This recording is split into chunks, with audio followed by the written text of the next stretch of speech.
Chers amis, et puisqu'on y est, chers ennemis, bonjour. Ma colère d'aujourd'hui, elle est vestimentaire. Oui, vestimentaire parce que après l'offensive du voile, l'attaque du burkini, voici maintenant la charge de l'abaya. Vous savez, ce vêtement fantomatique, long, qui ne laisse voir même pas un confetti de peau, qui est là pour ensevelir sous le voile toutes les tentations charnelles que l'œil pourrait capter, fait son entrée maintenant par le truchement des jeunes filles dans le lycée et dans le collège français.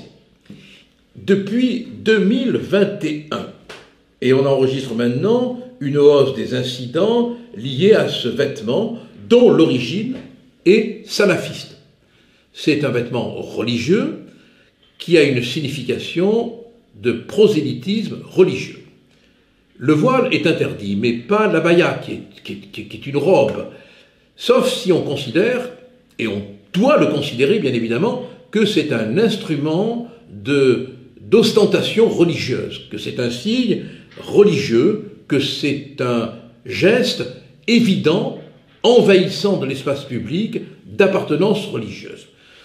Ça crée du désordre partout, à tel point que notre ministre dit de l'Éducation nationale a cru bon de réunir des proviseurs pour en discuter, tellement il y a un peu partout des incidents à Marseille, récemment dans le lycée Victor Hugo, avec l'aide de la CGT, bien sûr, les idiots utiles et inutiles. Un proviseur a été malmené parce qu'il s'était opposé à l'introduction de l'abaya dans son lycée.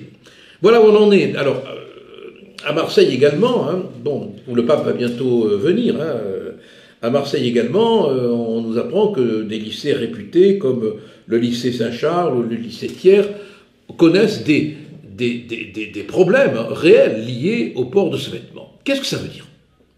Ça veut dire que, petit à petit, on a non seulement le grand remplacement, mais le grand travestissement. Le vêtement devient un instrument de propagande religieuse et en même temps politique.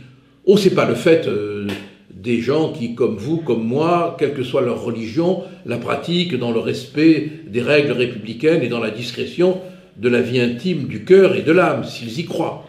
Non, c'est vraiment l'occasion d'occuper le terrain, de provoquer des querelles médiatiques et de faire parler.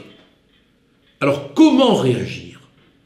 Eh bien, d'abord, il ne faut pas attendre, jamais attendre. Il faut réagir tout de suite. Or, hélas, dans ce pays, la réaction est toujours tardive. Et enfin, quand on réagit, il ne faut pas avoir peur de le faire. On le fait en droit, on le fait en conscience, on le fait en républicanisme. Voilà. Donc, je suis pour qu'on ne laisse pas entrer les abayas dans les collèges et dans les lycées, mais qu'on laisse entrer la lumière éclairante du savoir. On en a bien besoin.